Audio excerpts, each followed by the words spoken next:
One of the most common questions I hear from rental property owners is, how do you actually determine the rental price for my property? Today, I'm going to walk you through exactly how professional property managers do this using a real example property called 123 Mango Street, because setting a rental rate isn't guessing. It's a combination of market data, experience, and understanding what actually drives tenant demand. The first thing we do is gather comparable properties, or what we call comps. Comp simply means comparable property. These are homes that are very similar to yours. We're looking for properties with similar bedrooms, bathrooms, and square footage. We also look for similar neighborhoods and property types. Then we adjust for unique characteristics.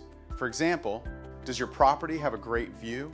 Is it located on a quiet street? Or is it sitting next to a busy highway? How updated is the kitchen? What's the overall condition of the property? All of these factors help us fine-tune our recommendation. This is one of the biggest mistakes people make. Anybody can list a property for any amount they want. But just because someone is asking $2,700 doesn't mean anyone will actually pay $2,700. That's why we rely heavily on recently rented properties. Those are proven market prices. Now, if rents are increasing quickly, we may also look at active listings because they show us where the market is heading. But if the market is stable or even decreasing, we rely much more heavily on what properties have actually rented for. This is the biggest mindset shift I want owners to understand. Our job is not to get the highest rent possible. Our job is to maximize your income over the next 12 months. Those are two very different goals.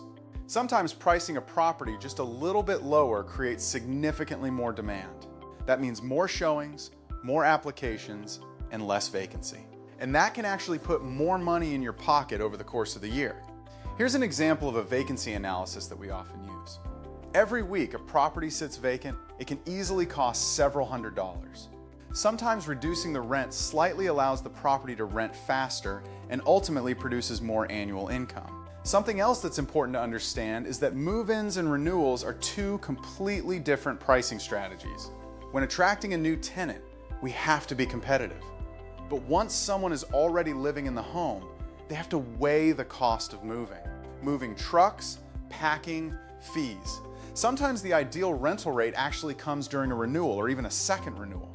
There are also different types of improvements you can make. Some improvements can actually increase rent.